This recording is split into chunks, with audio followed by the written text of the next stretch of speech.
بسم اللہ الرحمن الرحیم یا ایہا الذین آمنوا کتب علیکم الصیام کما کتب علی الذین من قبلکم لعلکم تتقون۔ قال النبی صلی اللہ علیہ وسلم لکل شیء زکاۃ وزکاۃ الجسد الصوم، او کما قال صلی اللہ علیہ وسلم صدق اللہ العظیم وصدق رسولہ النبی الکریم۔ ان اللہ وملائکتہ یصلون علی النبی یا ایہا الذین آمنوا صلوا علیہ وسلموا تسلیما۔ اللہم صل علی سیدنا ومولانا محمد معدن الجود والکرم وآلہ وصحبہ وبارک وسلم۔ حمد و صلاۃ کے بعد قرآن مجید سورہ بقرہ، اللہ تبارک و تعالیٰ نے ارشاد فرمایا یا ایھا الذین آمنوا کتب علیکم الصیام، اے ایمان والو تم پر روزے فرض کیے گئے، کما کتب علی الذین من قبلکم، اسی طرح جس طرح تم سے پہلے لوگوں پر فرض کیے گئے تھے، لعلکم تتقون، تاکہ تم پرہیزگار ہو جاؤ، متقی ہو جاؤ، اللہ سے ڈرنے والے بن جاؤ، گناہوں سے بچنے والے بن جاؤ، اپنی زندگی کو رب رسول کے احکامات کی روشنی میں گزارنے والے بن جاؤ۔ روزہ ایک پریکٹس ہے، ایک مجاہدہ ہے، ایک جد و جہد ہے۔ جد و جہد کس چیز کی؟ اللہ کی رضا کے مطابق اپنے آپ کو ڈھالنے کی جد و جہد۔ صوم کا لغوی معنی ہوتا ہے رک جانا۔ حلال رزق سامنے پڑا ہے، حلال مشروب سامنے پڑا ہے، حلال رشتہ بیوی کا موجود ہے، لیکن ان سب چیزوں سے حالت روزہ میں رکنا، اللہ کی رضا کے لیے رکنا، اس کا نام روزہ ہے۔ صوم کا معنی رکنے کے ہیں، پرہیز کرنے کے ہیں، بچنے کے ہیں۔ ہر چیز موجود ہے لیکن اللہ کا حکم نہیں ہے تو لہٰذا کھا نہیں سکتے۔ تو رب فرماتے جب جائز چیزیں تو میری مرضی کے بغیر میرے حکم کے نہیں کھا سکتا، تو نے رکنا ہے تو حرام کیسے کھا لیتا ہے؟ جب جائز چیز کے لیے تجھے حکم ہے، میں کہوں تو کھائے گا، میں کہوں تو نہیں کھائے گا، میں نے حکم دے دیا جائز ہے، روٹی ہے، کھانا ہے، گوشت ہے، تیری فریج میں پڑا سارا کچھ، تو با اختیار ہے، منہ میں دانت بھی ہیں، ہضم کرنے کو ہاضمہ بھی ہے، بھوک کی شدت بھی ہے، پر میری اجازت کے بغیر تو کھا سکتا؟ روزہ رکھ لیا، اب تجھے حکم نہیں کہ تو کھائے۔ جب جائز چیز میری مرضی کے بغیر نہیں کھا سکتا تو ناجائز کیسے کھائے گا؟ میرے نبی پاک علیہ السلام نے اپنے خوبصورت الفاظ کے اندر اس مفہوم کو بیان فرمایا۔ محبوب پاک صلی اللہ علیہ وسلم فرماتے جس نے جھوٹ نہیں چھوڑا، غیبت نہیں چھوڑی، برائی نہیں چھوڑی، اللہ کو اس کے بھوکے پیاسے رہنے کی کوئی ضرورت نہیں۔ وہ کاہے کا رکا ہے؟ جب کوئی کام تو اس نے اللہ کی رضا والا کیا نہیں۔ روزہ رکھ کے دغا کر رہا ہے، روزہ رکھ کے جھوٹ بول رہا ہے، روزہ رکھ کے کم ماپ رہا ہے، تول رہا ہے، دھوکہ دے رہا ہے، رشوت لے رہا ہے، فراڈ کر رہا ہے، حرام کا مال کٹھا کر کے کہتا ہے اس میں سے چلو 10 دیگیں بھی پکا دیں گے۔ وہ بھائی جو کام اللہ نے تجھے کرنے کو حکم دیا تھا، جب تو وہ بجا ہی نہیں لا رہا، مقصد روزہ ہی تو حاصل، لعلکم تتقون۔ روزے کا مقصد یہ ہے کہ تو پرہیزگار ہو جائے۔ میرے نبی پاک علیہ السلام کی بارگاہ عالی مرتبت میں 2 عورتیں آئیں، یہ چیزیں کھا لو، کہنے لگی محبوبہ ہم نے روزہ رکھا ہوا ہے۔ فرمایا نہیں، تمہارا تو روزہ نہیں ہے، حضور رکھا ہوا ہے روزہ، سحری سے لے کر اب تک کچھ نہیں کھایا، شام تک بھی نہیں کھائیں گی۔ محبوب نے فرمایا ذرا کہہ تو کرو، الٹی تو کرو۔ کہہ کی تو ان کے حلق سے خون بھی نکلا اور گوشت کے لوتھڑے بھی نکلے، پھوٹیاں بھی نکلی۔ نبی پاک نے فرمایا وہاں بیٹھ کے تم نے اپنے جاننے والوں کی غیبت نہیں کی، چغلی نہیں کھائی؟ خاموش ہو گئیں، گردنیں جھک گئیں۔ نبی پاک نے فرمایا تم نے قرآن نہیں پڑھا کہ جو اپنے بھائی کی غیبت کرتا ہے وہ مردہ بھائی کا گوشت کھاتا ہے؟ تو گوشت کھا کے بھی تمہارا روزہ رہ گیا ہے۔ کس طرح کا روزہ ہے کہ صاحب روزہ رکھ کے نہ رکھنے والوں پہ تنقید کر رہے ہیں۔ تراویحیں پڑھ کے نکلے ہیں تو کہتے ہیں میں اکیلا ہی نیک ہوں، باقی تو محلے میں کوئی پڑھتا ہی نہیں۔ یہ کیسا تیرا روزہ ہے کہ تو روزہ رکھ کے تو اس کے مقصد کو نہیں سمجھا؟ لعلکم تتقون، روزہ دار تو وہ ہے کہ روزہ رکھا ہوا ہے، کھانے بھی سے رکا ہے، پینے سے بھی رکا ہے، عمل زوجیہ سے بھی رکا ہے، پھر وہ جھوٹ سے بھی رکے، غیبت سے بھی رکے، بدنگاہی سے بھی رکے، حرام خواری سے بھی رکے ساری چیزوں سے۔ یہ بتلائیے کہ روزے کی حالت میں اپنی بیوی کے پاس جانا منع ہے تو غیر محرم کو دیکھنا جائز ہے؟ ہمارے ٹی وی پہ میں نے پہلے بھی کہا تھا کہ ہم ٹھیکیدار اور ذمہ دار نہیں ہیں مذہب کے۔ یہاں ہمارے آنے سے پہلے بھی کوئی بیٹھا تھا، ہم مریں گے تو یہاں ہم سے بڑے بڑے نیک لوگ بیٹھیں گے، کوئی بندہ ذمہ دار نہیں ہے۔ بڑے بڑے کج کلا، صاحب جبہ و دستار، بڑے بڑے صاحب بصیرت، آئمہ، فقہا، علماء، زعماء، نقبہ، صوفیاء، اولیاء، غوث، کتب، ابدال، اوتاد، کتب الاقطاب، جانے کون کون آئے، علماء آئے، مفسرین آئے، محدثین آئے، گزر گئے۔ ہم تو خاک نشین لوگ ہیں، تھوڑا کام کرنے والے، تھوڑی صلاحیت رکھنے والے۔ لیکن بھائی اگر کرتے ہیں تو ایک کام کرتے ہیں، ساتھ دوسرا نہیں کرتے۔ یہ کس طرح کا دین سکھانے لوگ نکلے کہ شوال سے لے کر شعبان تک گانا سنایا جائے گا، شعبان سے لے کر شوال تک ناچ گانا کیا جائے گا، شوال سے لے کر شعبان تک دھما چوکڑی ہوگی، رمضان آئے گا تو حدیثیں سنائی جائیں گی، رمضان آئے گا تو لوگوں کو قرآن پڑھ کے سنایا جائے گا۔ یہ مذہب بانج نہیں ہے، ایک گویے مذہب سکھائیں گے، ایکٹر مذہب سکھائیں گے۔ یہ مذہب بانج نہیں ہے کہ ایک گلاس کے اندر پہلے شراب پی لو، پھر اسی گلاس میں رمضان آئے تو شہد بانٹنا شروع کر دو۔ یہ بانج نہیں، یہ میرے رسول اللہ کا مذہب ہے۔ اگر تمہیں شوق ہے دین سیکھنے سکھانے کا، یکم رمضان کو توبہ کرو اور کہو کہ ہم ٹی وی پہ بیٹھ کے حدیثیں سنائیں گے تو سارا سال سنائیں گے، اور جس زبان سے حدیث نکلے گی پھر اس سے کبھی گندا گانا نہیں نکلے گا، پھر کبھی ناچ گانا نہیں ہوگا۔ یہ کون سا مذہب ہے جو بیویاں سکھا رہی ہیں؟ یہ کون سا دین ہے جو عورتیں سکھا رہی ہیں؟ میرے رسول پاک صلی اللہ تعالیٰ علیہ وآلہ وسلم کا وہ مذہب ہے کہ میرے اعلیٰ حضرت فاضل بریلوی رحمت اللہ علیہ نے فرمایا، مرد کے لیے جائز نہیں کہ وہ عورت کی زبان سے میلاد بھی سنے، نعت بھی سنے۔ مرد کے لیے جائز نہیں، مرد کو مرد سکھائے گا، عورت سکھائے گی تو عورتوں کو سکھائے گی۔ بے شک آپ سویرے فتویٰ دیجئے کہ چھوٹی سی مسجد میں بیٹھ کے، چھوٹے سے کونے میں بیٹھ کے چھوٹا سا مولوی، اور وہاں تو اتنے بڑے مفتی ٹی وی پہ بیٹھے ہوئے، وہ غلط ہے تو صحیح ہے، کیسے ہو گئے؟ سنو، میرے نبی پاک علیہ السلام کے مذہب کا حسن یہ ہے کہ اسلام کہتا ہے ایک نظر بی بی کو دیکھا کسی نے غلطی سے تو معافی ہو جائے گی، دوسری نظر شہوت سے دیکھا تو حرام ہے اس کے لیے، وہ پاکستان کا مولوی ہو یا سعودی عرب کا شاہ ہو، کسی کے لیے عورتوں کے بیچ پھرنا اٹھنا بیٹھنا جائز ہے۔ میرے نبی پاک صلی اللہ تعالیٰ علیہ وسلم نے فرمایا ہے میں عورتوں سے مصافحہ کرنے نہیں آیا، اور میرے نبی پاک صلی اللہ علیہ وسلم نے فرمایا ہے، حضور فرماتے لیکن نا کتا بالکل ناپاک نہیں ہوتا، کتے کا تھوک ناپاک ہوتا ہے، یا کتا گیلا ہو جائے تو ناپاک ہوتا ہے، لیکن خنزیر سارا ناپاک ہوتا ہے، کل ناپاک ہے خنزیر۔ نبی پاک نے فرمایا خنزیر بھی ہو اور گند میں لتھڑا ہوا بھی ہو، پیشاب میں لتھڑا ہوا ہو، گوبر میں لتھڑا ہوا ہو، پخانے اور فضلے میں لتھڑا ہوا خنزیر ہو، اس کا جسم تیرے ساتھ ٹکرا جائے تو اتنا برا نہیں جتنا غیر محرم عورت کا وجود تیرے ساتھ ٹکرا جائے تو برا ہے۔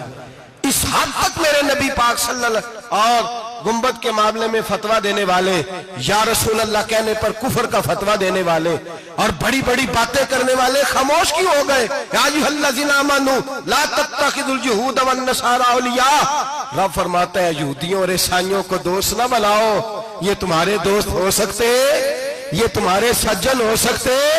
جب عرش کا مالک کہہ رہا ہے سجن نہیں ہو سکتے تو دوستی کی بات کیسے بڑھا رہا ہے؟ یا رسول اللہ ہمارے سجن کون ہو سکتے ہیں؟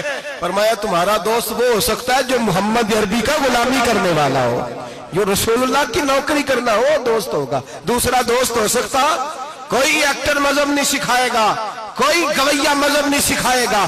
حضرت جناب سیدنا جنید بغدادی، بغداد کے پیر سے کسی نے پوچھا تھا آج سے 1100-1200 سال پہلے، وہ تو زمانہ ویسے نیکی اور پرہیزگاری کا تھا، کہا بابا جی مرد اور عورت نیک ہو، بغیر پردے کے بغیر حجاب کے بغیر دیوار کے بیٹھ کر ایک دوسرے کو دین سکھا سکتے ہیں؟ حضرت صاحب بتائیے، مرد اور عورت نیک ہو تو بغیر پردے اور حجاب کے ایک دوسرے کو دین سکھا سکتے ہیں؟ تو حضرت جنید بغدادی فرمانے لگے سکھانے والا حسن بصری ہو اور سیکھنے والی رابعہ بصری ہو تو پھر بھی بغیر پردے کے بیٹھنے کی اجازت نہیں۔ تو مفتی صاحب کو اجازت کس نے دی؟ مولانا صاحب کو اجازت کس نے دی؟ بڑا وہ نہیں ہوتا جو ٹی وی پہ زیادہ آتا ہے، بڑا وہ ہوتا ہے جو رسول اللہ کے دین پہ عمل زیادہ کرتا ہے۔ حضرت عبداللہ ابن مسعود رضی اللہ تعالیٰ عنہ فرماتے زیادہ باتیں کرنے والا عالم نہیں ہوتا۔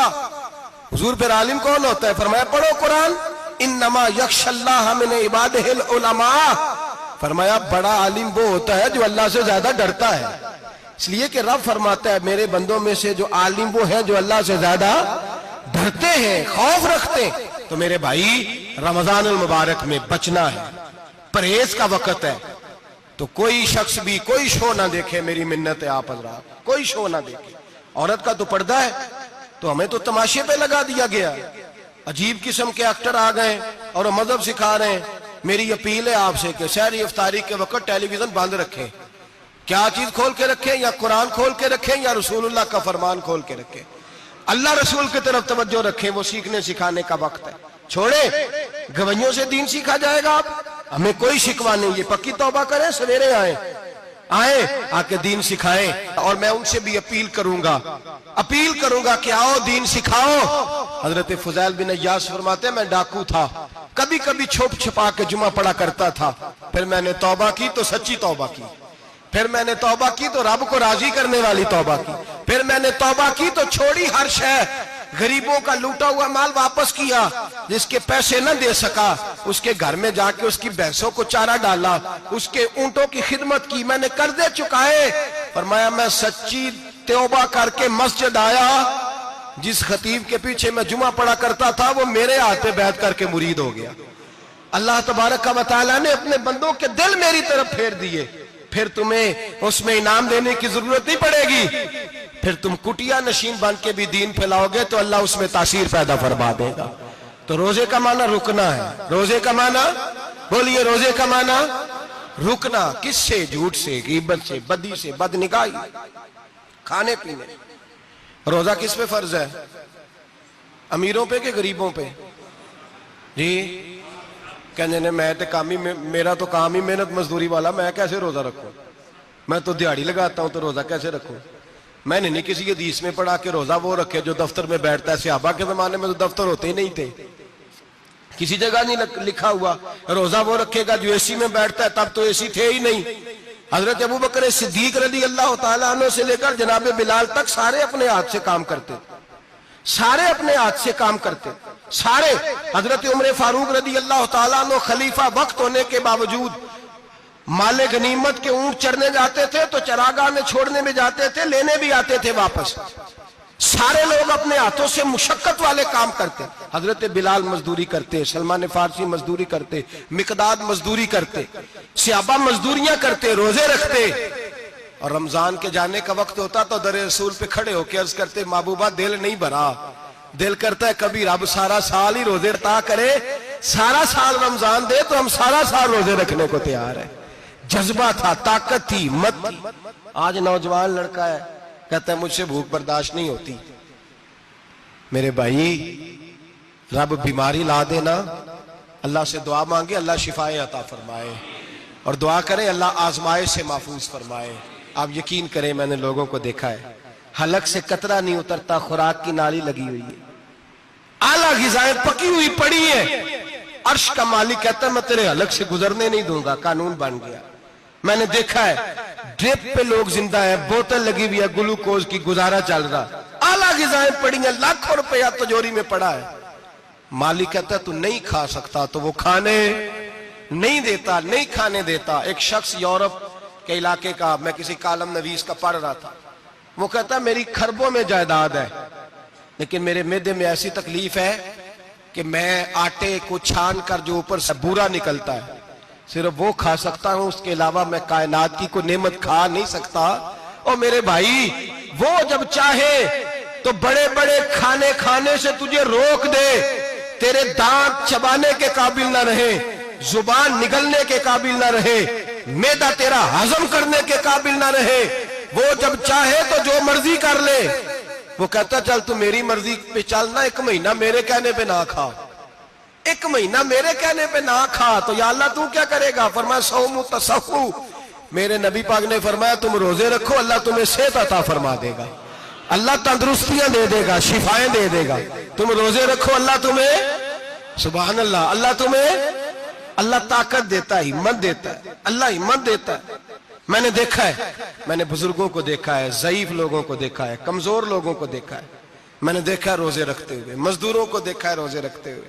میں اپنے ابا جی کو کہتا ابا جی اتنی سخت گرمی اور مزدوری آپ کرتے اور مزدوری کے عالم میں روزہ رکھتے، تو کہتے پتر روزہ کی آندا ہے، روزہ کدوں کو جاندا ہے، روزہ اپنی جگہ تے مزدوری اپنی جگہ ہوتے۔ اور کئی دفعہ مینوں فرمان لگے، مینوں یار سمجھ کوئی نہیں لگدی، پتہ نہیں روزیاں چ اللہ طاقت کتھوں دے چھڑدا ہے، اتنی زیادہ کام بھی زیادہ کریدا ہے تے روزہ بھی بھائی صوم تصحو، میرے مصطفیٰ نے فرمایا تو روزہ رکھ، اللہ تجھے صحت عطا فرما دے گا۔ رب تعالیٰ تجھے، یہاں ہوٹل کھلے ہوئے ہیں، یہاں عجیب حالات ہیں، ہوٹل کھلے ہوئے ہیں، لوگ بہانے ڈھونڈتے پھرتے ہیں، کہتے ہیں کٹ لگ گیا تھا، ذرا تھوڑا سا خون نکل آیا، سنی پلاس لگائی ہے تو روزہ نہیں رکھا، یہ ذرا مجھے تھوڑی دقت ہو گیا تو میں نے روزہ نہیں رکھا، کھانسی لگ گئی ہے تو روزہ نہیں رکھا۔ او خدا کے بندے، روزہ تو نعمت ہے، اور سبحان اللہ میرے نبی پاک نے فرمایا لکل شیء زکات وزکات الجسد الصوم، فرمایا ہر شے کی زکات ہوتی ہے، وجود کی زکات روزہ ہے، روزے رکھو جسم کی زکات نکل جائے گی۔ فاقہ کرنا بھی میرے نبی پاک کی سنت ہے، مسواک کرنا بھی سنت ہے، اور فاقہ کرنا بھی، مسواک والی سنت زیادہ اپناتے ہیں لوگ، فاقہ کرنا بھی نبی پاک کی سنت ہے۔ ایک صاحب مجھے کہنے لگے جناب بیٹھ کے کھانا حضور کی سنت ہے، میں نے کہا کبھی کبھی نہ کھانا بھی نبی پاک کی سنت ہے، نہ کھانا بھی حضور کی سنت ہے۔ اور ہمارے فقہاء نے لکھا ہے جو روٹی زیادہ کھاتا ہے اس میں 2 باتیں پیدا ہو جاتی ہیں، کیا کیا؟ ایک بولتا زیادہ ہے، دوسرا سوتا زیادہ ہے، غافل ہو جاتا ہے۔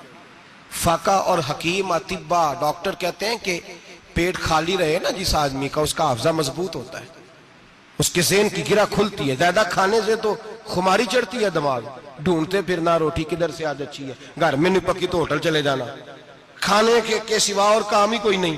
اور صاحب میرے نبی پاک علیہ السلام نے فرمایا کافر 7 آنتوں سے کھاتا ہے، 7 آنتوں سے، اور فرمایا میرا مومن 1 آنت سے کھاتا ہے، اس کے وجود میں کھانے والی 1 آنت ہے، کافر 7 آنتوں سے کھاتا ہے۔ فاقہ کشی سے نورانیت پیدا ہوتا ہے، کم کھانا۔ دیکھیں نا نبی پاک صلی اللہ علیہ وسلم نے اللہ سے فاقہ مانگ کے لیا ہے، یا اللہ 1 وقت روٹی دے، 1 وقت کا فاقہ دے، مانگ کے لیا ہے نبی پاک نے، مانگ کے۔ حضرت ابو ہریرہ رضی اللہ تعالیٰ عنہ فرماتے ہیں بھوک زیادہ لگتی تھی نا جب مجھے، تو میں حضرت عمر سے، ابو بکر سے، عثمان، مولا علی سے کوئی مسئلہ پوچھ لیتا تھا، اور جب میں مسئلہ پوچھتا تھا تو وہ مجھے روٹی کھلا دیتے تھے، جب میں ان سے مسئلہ پوچھتا تو وہ مجھے، حضرت ابو ہریرہ فرماتے ہیں مجھے بھوک لگی، میں حضرت عمر کے پاس گیا، ان سے مسئلہ پوچھا، ان کا رواج تھا جب میں مسئلہ پوچھتا تو پہلے روٹی کھلاتے۔ ہمارے بزرگ یہ فرماتے ہیں کہ کھانے کھلا کے دین پڑھاؤ، صرف تمہارا کتب خانہ نہیں کھلا ہونا چاہیے، تمہارا دسترخوان بھی کھلا ہونا چاہیے۔ کسی نے نبی پاک صلی اللہ علیہ وسلم سے پوچھا تھا بہترین مسلمان کون ہے؟ حضور نے فرمایا جو سلام لینے میں پہل کرے اور روٹی زیادہ کھلائے، جو روٹی ہر وقت فکر کرے آ یار تو روٹی کھا لے، روٹی کھانے کی طرف توجہ دلائے۔ کھلانا سنت ہے، زیادہ کھانا اس میں بھی فرق رکھے۔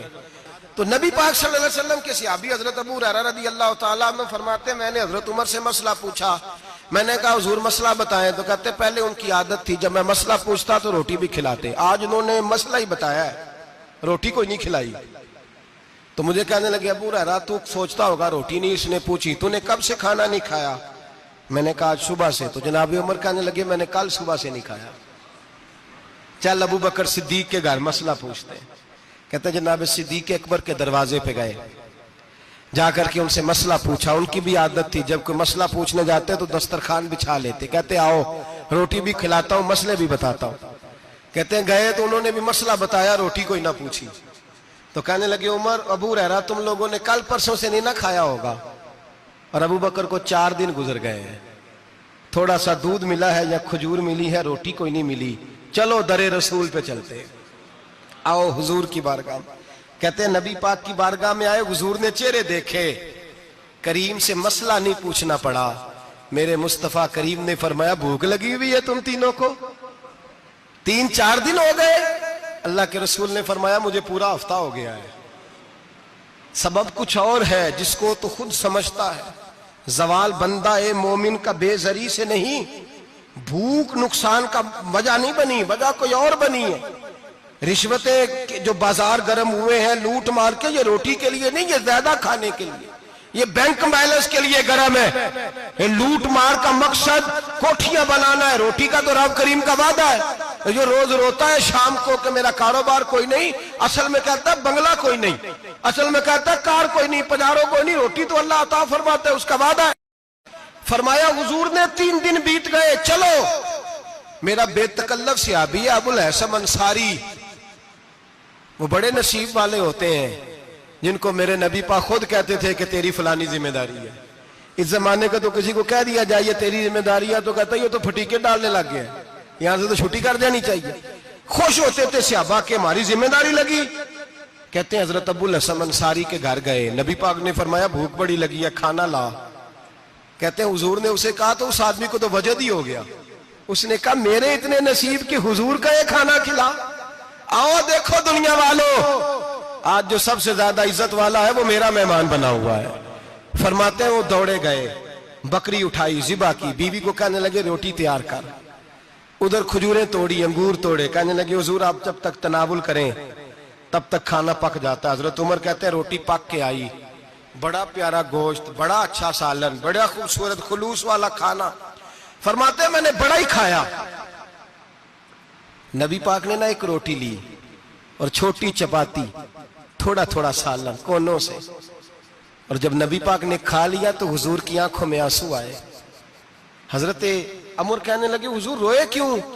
نبی پاک نے فرمایا سوچتا ہوں 7 دن کے فاقے کے بعد کھایا ہے، پر ڈرتا ہوں رب اس کا حساب پوچھے گا تو جواب کیسے دینا ہے، اس کا حساب بھی تو دینا ہے نا جو کھایا ہے۔ تو حضرت عمر فاروق کے ہاتھ میں کچھ چیز تھی، زور سے زمین پہ ماری، کا محبوبہ 7 دن کے بعد بھی روٹی کھائے تو حساب دینا ہے۔ نبی پاک فرمانے لگے عمر وہ مالک ہے نا، تو جب دیتا ہے تو حساب نہیں لے سکتا، حساب تو دینا ہے، حساب تو دینا ہے، تیاری رکھو۔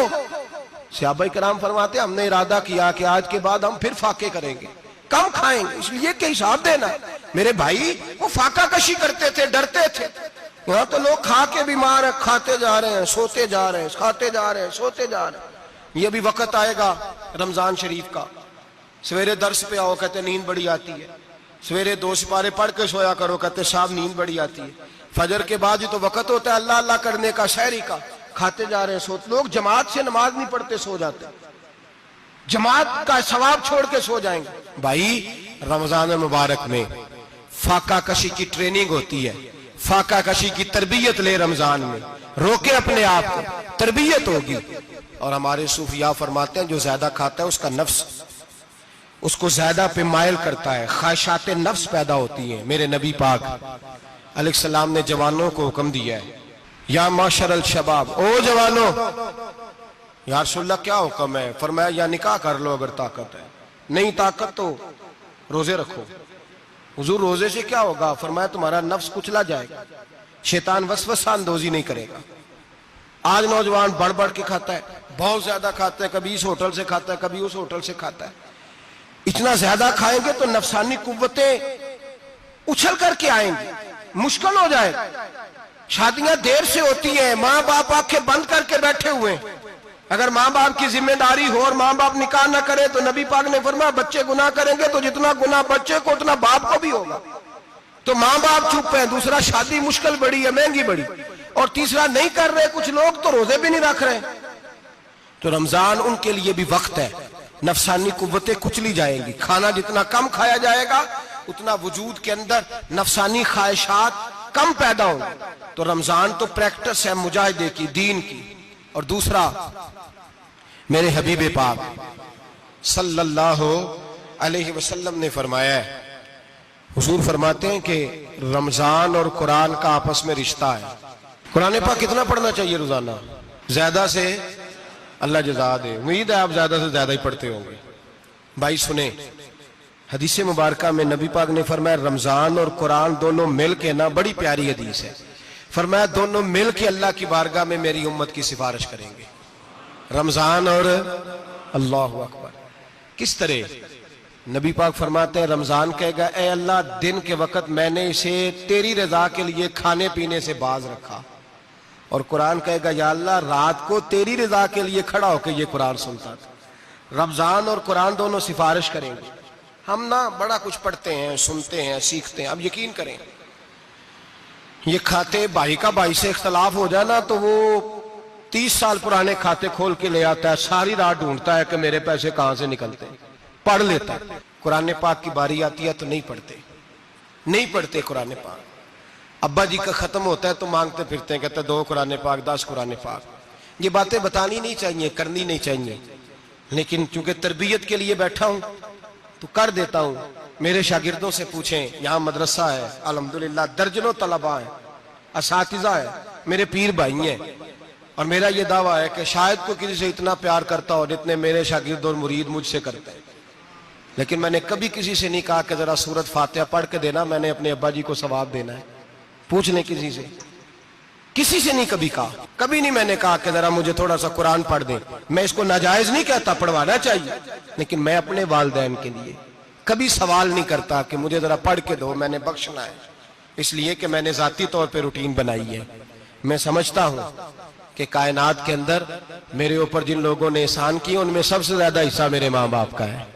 میں سمجھتا ہوں اس بات، کتنا نالائق ہوں میں کہ میں 1 مہینے میں ایک قرآن پاک بھی پڑھ کے ان کی روح کو احسال نہیں کر سکتا۔ میرا یہ طریقہ ہے ذاتی، میں قدغن نہیں لگاتا، میرا ذاتی طریقہ یہ، الحمد سے شروع کرو اور 2 سورتیں چھوڑ کے قرآن پاک ختم کر دو آخری، اور پھر فلق اور ناس صورتیں ساتھ لے جاؤ۔ یہاں بیٹھ کے سالے ثواب نہیں کرنا، ختم نہیں دلانا، ساتھ لے جاؤ، قبر پہ کھڑے ہو جاؤ اور فلق اور ناس صورتیں قبر پہ بیٹھ کے تلاوت کرو، اور جو قرآن مجید پڑھا ہے ان کی روح کو وہاں احسال کرو۔ او بھائی، اولاد جب ماں باپ کے لیے پڑھتی ہے تو اسے کہنا نہیں پڑتا اللہ بخش دے، اس لیے کہ اولاد کی نیکیاں خود بخود ماں باپ کے کھاتے میں جمع ہوتی ہیں، خود نیکیاں جمع ہوتی ہیں۔ میرے بھائی تو بچوں سے یہ تو مطالبہ کرتا ہے کہ بیٹا اس سال رمضان المبارک میں میرے لیے ستو ضرور بنانا، فلانی چٹنی ضرور تیار کرنا، یہ کیوں نہیں کہتا بیوی سے کہ ڈشیں کم بنانا، تو بھی بیٹھ کے قرآن پاک پڑھ، میں بھی قرآن پاک پڑھتا ہوں، ادھر آؤ بیٹا یہاں بیٹھ کے تلاوت کرو، میں بھی کرتا ہوں، بیٹی ادھر آؤ بیٹھ کے قرآن پاک پڑھو۔ کتنا وقت لگتا ہے؟ حافظ اور قاری اور علماء اگر پڑھے تو 20-25 منٹ لگتے ہیں قرآن پاک کا سپارہ پڑھنے، اور اٹک اٹک کے پڑھنے والا بھی پڑھے تو 1 گھنٹہ لگ جائے گا۔ اور میرے نبی پاک صلی اللہ علیہ وسلم نے فرمایا جو قرآن پڑھتے ہوئے اٹکتا ہے اللہ اسے ڈبل ثواب عطا فرماتا ہے۔ فرمایا جو زبانی پڑھے سنگل ثواب، جو دیکھ کے پڑھے اسے ڈبل ثواب۔ حضور کیوں؟ فرمایا اس لیے کہ میرا قرآن دیکھنے پہ بھی اللہ ثواب عطا فرماتا ہے، قرآن دیکھنے پہ بھی اللہ ثواب دیتا ہے، دیکھنے کا بھی ثواب۔ رمضان شریف میں قرآن پاک پڑھے، کھول کے پڑھے، اور میرے بھائی اگر تیرا بچہ پڑھے، اگر تیری بیٹی پڑھے، کائنات کا خوش نصیب باپ وہ ہے کہ بیٹا قرآن پڑھے، چاہے ناظرہ ہی پڑھے، جس کی بیٹی پڑھے۔ زندگی میں انہیں اس کام پہ لگا جاؤ، مرنے کے بعد بھی پڑھیں گے۔ امام جلال الدین سیوطی شافعی رحمت اللہ علیہ فرماتے ہیں حضرت عیسیٰ قبر کے پاس سے گزرے، قبر پہ عذاب ہو رہا تھا، اللہ کا غضب برس رہا تھا، جناب عیسیٰ استغفار پڑھتے ڈرتے گزر گئے۔ تھوڑی دیر کے بعد، چند گھنٹوں کے بعد گزرے تو اسی قبر پہ پھول کھلے ہوئے تھے، رحمت برس رہی تھی۔ حضرت عیسیٰ علیہ السلام عرض کرنے لگے مولا تو بے نیاز ہے، میری طاقت نہیں تیرے کاموں میں بولنے کی، پر ابھی تو یہاں عذاب ہو رہا تھا، ابھی رحمت برس رہی ہے۔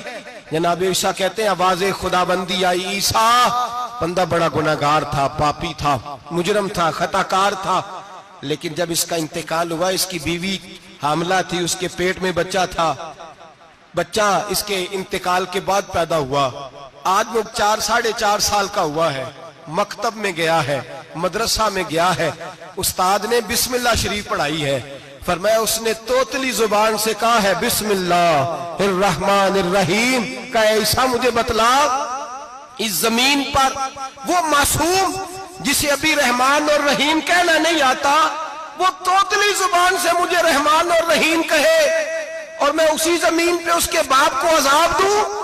فرمایا اس نے ایک بار رحمان اور رحیم کہا ہے، میں نے اس کی باپ کی قبر کو نور سے معمور فرما دیا ہے، نور سے بھر دی ہے قبر، برکت سے بھر دی ہے۔ اللہ کرے میرے بیٹے بھی قرآن پڑھیں، اللہ کرے میری بیٹیاں بھی قرآن پڑھیں، اللہ کرے ہم سب کی اولادیں قرآن پاک پڑھیں۔ لیکن نا امام اعظم ابو حنیفہ رمضان میں 61 قرآن پاک پڑھتے تھے۔ کتنے؟ 60 ٹیک اللہ اکبر۔ ایک قرآن پاک دن میں پڑھتے پورا، ایک رات کو پڑھتے، ایک تراویح میں پڑھتے۔ 61 قرآن پاک امام صاحب پڑھتے۔ آپ فرماتے میں نے چھوڑ دیے ہیں سارے وظیفے، میں صرف رسول اللہ کا قرآن پڑھتا ہوں۔ رمضان سارا قرآن پاک، سارا رمضان۔ اب تو عادت ہی نہیں رہی ہمیں قرآن پاک کی۔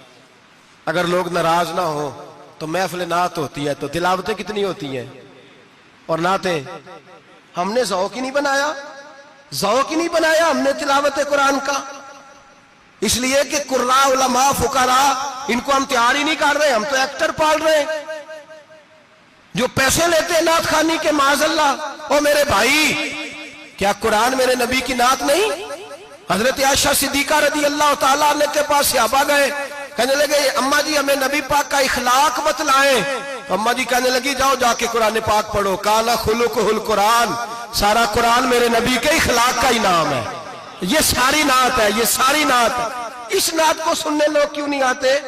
اتنا رش میں اپنے نعت میں اتنا تراویح پہ کیوں نہیں ہوتا؟ اور ملت کا جوان یاد رکھے، بوڑھے تراویحاں پڑھتے ہیں، ضعیف تراویحاں پڑھتے ہیں، گھٹنوں میں درد ہے تراویحاں پڑھتے ہیں، بیمار بوڑھے تراویحاں پڑھتے ہیں، جوان وہاں چوک میں کھڑے۔ کیا جوانی اس لیے ہے چوکوں میں کھڑا ہوا جائے؟ کیا جوانی اس لیے ہے کہ سعودی عرب جانے کے لیے پاسپورٹ بنانا ہو تو 2.5 گھنٹے کھڑا رہے تو؟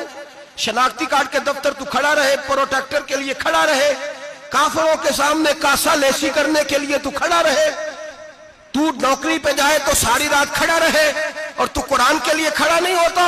میرے محبوب نے فرمایا من قام ایمانا واحتسابا غفر له ما تقدم من ذنبه، فرمایا جو رمضان المبارک میں اللہ کی رضا کے لیے گناہوں کی معافی کے ارادے سے قیام کرے گا، راتوں کو عبادت کرے گا، اللہ اس کے پچھلے سارے گناہ معاف فرما دے گا۔ نوجوان ارادہ کریں، پروگرام بنائیں کہ انشاءاللہ قرآن پڑھنا بھی ہے، قرآن پڑھوانا بھی ہے، سننا بھی ہے، اور انشاءاللہ بولیے سننا بھی ہے اور پڑھنا بھی ہے اور پڑھانا بھی۔ ہمت کریں، دلیری کریں، آ کے کھڑے تو ہو، اللہ توفیق عطا کرے گا۔ پہلی بات یہ کہ روزہ رکھیں، دوسری بات یہ کہ قرآن پاک کی تلاوت کریں، اور روزہ رکھیں تو روزے کے سارے حسن سمیت اسے رکھیں۔ نبی پاک نے فرمایا رمضان غمخاری کا مہینہ ہے، غمخاری کریں۔ ہمارے زمانے میں 2 قسم کی تکلیفیں ہیں، ایک تو غریب آدمی، اس کا حال یہ ہے کہ وہ مانگتے ہی گزارا کرنا چاہتا ہے، اس نے ہاتھ یوں کر لیا ہے تو اب اس کا یوں ہونے کو تیار نہیں۔ ضرورت اگر کسی آدمی کو کسی دروازے پہ لے جاتی ہے تو برا نہیں، لیکن سوال کا اپنے اوپر دروازہ کھول لینا یہ ٹھیک نہیں۔ فاقہ کشی پیدا کریں، حوصلہ پیدا کریں، تھوڑے پہ گزارا کرنا سیکھیں۔ غریبوں کو بھی اجازت نہیں کہ وہ نکل کھڑے ہوں میدان میں مانگنے کے لیے، ٹولیاں نکلتی ہیں رمضان میں، جتھے نکلتے ہیں خیرات کٹھی کرنے والے۔ بچیں، میرے نبی پاک صلی اللہ علیہ وسلم نے فرمایا جس نے بغیر ضرورت کے سوال کیا، جب قیامت کے دن آئے گا تو اس کے چہرے کے اوپر گوشت نہیں ہوگا، صرف ڈھانچہ ہی ہوگا۔ اتنی بھیانک صورت میں آئے، بغیر اشد ضرورت کے سوال نہ کر، کبھی سوال نہ کر۔ اور امیروں سے گزارش ہے کہ رمضان ہمدردی کا مہینہ ہے، ہمدردی کریں تو سامنے والے کی عزت کا بھی خیال کریں۔ یہ بات درست ہے کہ غریب سیاڑا نہیں ہوتا، اس لیے کہ جس کی جیب میں پیسے نہیں ہوتے بھائی اسے عقل بھی نہیں ہوتی، جس کے گھر کار نہیں ہوتی اسے چلانے کا طریقہ، جس کے گھر اوون نہیں ہوتا اسے چلانے کا طریقہ بھی نہیں آتا، جس کے گھر میں چیزیں ہوتی ہیں اسے چلانا بھی آ جاتا ہے، جدے گھر دانے اودے کملے بھی اس کے سیانے ہو جاتے ہیں۔ تو چودھری صاحب، سیٹھ صاحب، نواب صاحب آٹا تقسیم کرتے ہیں، کھڑے ہو کے فوٹو کھچاتے ہیں، فیس بک پہ دیتے ہیں، اور ایک آٹے کا تھیلا اور 10 اخباروں میں فوٹو۔ اللہ سے ڈریں، رمضان ہمدردی کا مہینہ، ہمدردی کا۔ غریب کو دیں تو اس کی عزت کو رسوا نہ کریں۔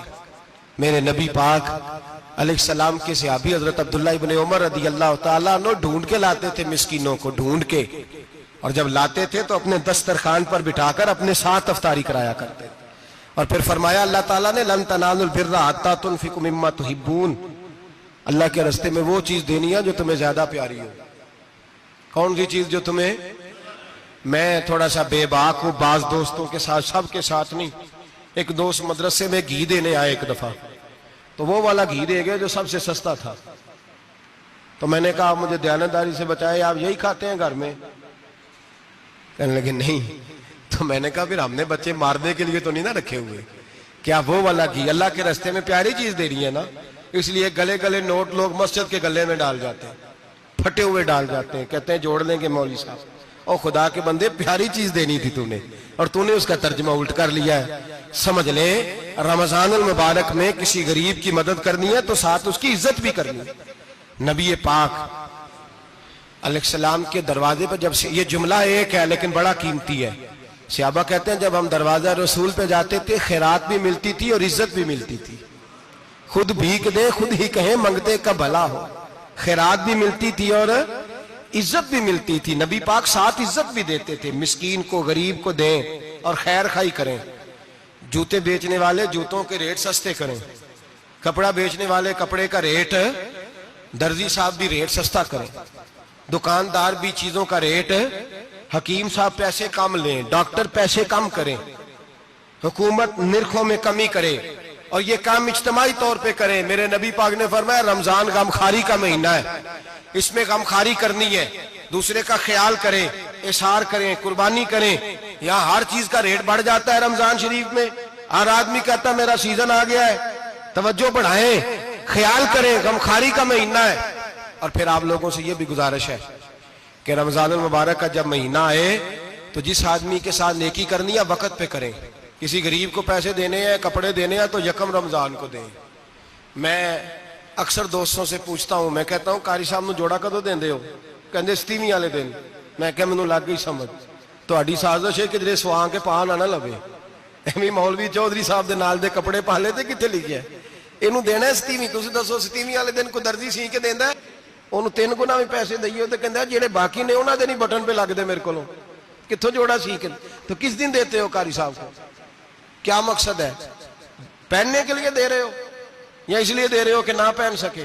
تو بھائی آپ جب کسی کو کچھ چیز دیں گے تو کب دیں گے؟ جب وہ استعمال کر سکے. غریب کو لوگ فطرانہ دینے جاتے ہیں عید سے ایک دن پہلے، تو کیا کرے گا اس کا؟ وہ نہ تو کپڑے خرید سکا نہ روٹی لا سکا.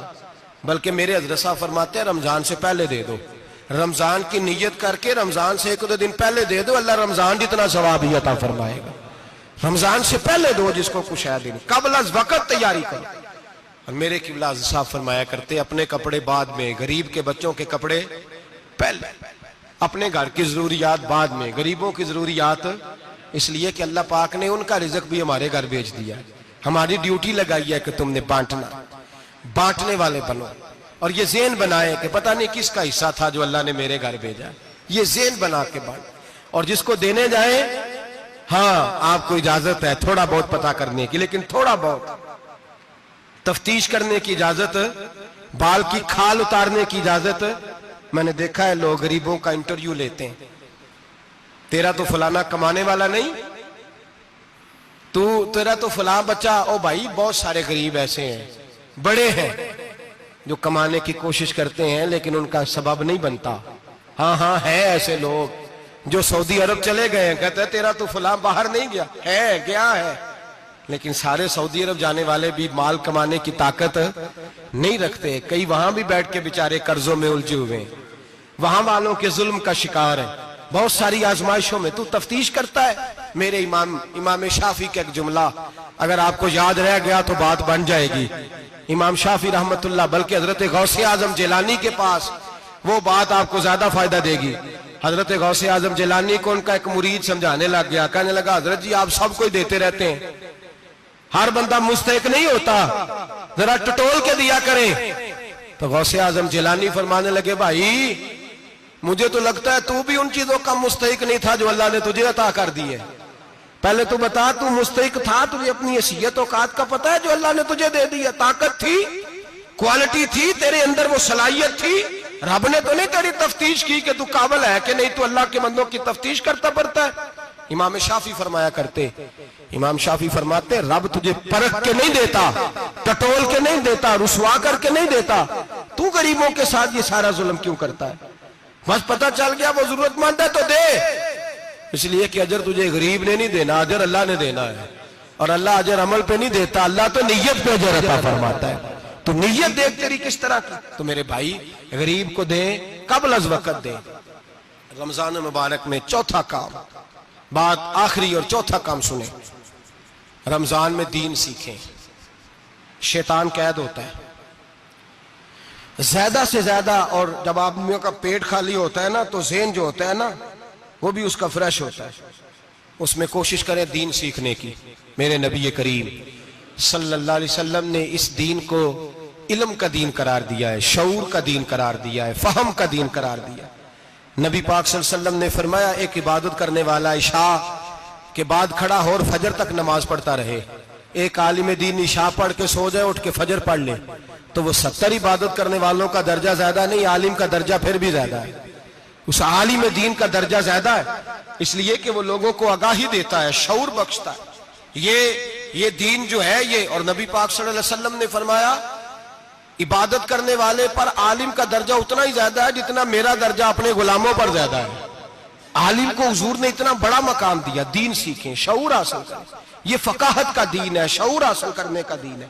اور نبی پاک صلی اللہ علیہ وسلم نے فرمایا دین کی ایک بات سیکھ لینا 1000 نفل پڑھنے سے زیادہ درجہ رکھتی ہے، دین کی ایک بات سیکھ لینا 1000 جنازے میں شرکت سے زیادہ درجہ رکھتی، دین کی ایک بات سیکھ لینا، میرے نبی پاک صلی اللہ تعالی علیہ وسلم ارشاد فرماتے 1000 مریض کی عیادت کرنے سے زیادہ درجہ رکھتی ہے۔ فرمایا جس نے رات کے ایک لمحے میں دین کی ایک بات سیکھی اللہ اسے ساری رات عبادت کرنے سے زیادہ ثواب عطا فرمائے گا۔ میرے ارشاد فرمایا کرتے جب سیکھنے والے کو یہ ثواب ملے گا تو بتائیے سکھانے والے کو کتنا ثواب ملے، اسے اللہ کتنا درد۔ رمضان آ رہا ہے، شیطان قید ہے، دین پھیلانے کی کوشش کریں، جد و جہد کریں۔ بڑی نیند آتی ہے فجر پڑھ کے، لیکن اگر کسی کا ارادہ بن جائے کہ دین سیکھنا بھی ہے اور دین بچوں کو، تو پھر کوئی نیند غلبہ۔ ایک مثال ایک عالم نے سمجھائی، کوئی بزرگ تھے درویش عالم، ان کے پاس ایک عورت آئی، کہنے لگی میں بچوں کو سویرے بڑا جگاتی ہوں، بچے جاگتے نہیں نماز کے لیے۔ بڑا عجیب جواب دیا بزرگوں نے، درویش نے، عالم نے، کہنے لگے بی بی کیوں نہیں جاگتے، جگایا کر، بیدار کیا کر، اٹھایا کر۔ کہنے لگی بڑی جدوجہد کرتی ہوں، اٹھتے نہیں، بیدار نہیں ہوتے۔ اللہ والے تھے نا۔ کہنے لگے یہ بتا اگر اس کمرے میں آگ لگ جائے تو پھر بچوں کو کیسے بیدار کرے گی، آگ سے بچانے کے لیے کیا کرے گی؟ پھر تو بالوں سے پکڑ بھی گھسیٹنا پڑا تو گھسیٹ کے کمرے سے لاؤں گی، پھر تو چوٹیں لگتی ہیں تو لگ جائیں، پھر میں پرواہ نہیں کروں گی۔ آپ فرمانے لگے یوں سمجھ لے جہنم کی آگ جل رہی ہے، اگر تیرے بچے نے نماز نہ پڑھی تو آگ لگ جائے گی، اگر اس نے عبادت نہ کی تو اسے آگ، اب جیسے بھی تجھے اٹھانا پڑتا ہے اٹھا گھسیٹ کے باہر لا، لیکن اس کی نماز قضا۔ نیند بڑی آ رہی ہے سویرے، لیکن اگر دین نہ سیکھا تو مشکل ہو جائے۔ جیسے بھی اپنے آپ کو جگانا چاہیے، ہمت کرنی چاہیے، دلیری کرنی چاہیے۔ ہمیشہ مدحت خیر الانام میں گزرے، دعا ہے یہ عمر درود و سلام میں گزرے۔ آخر دعوانا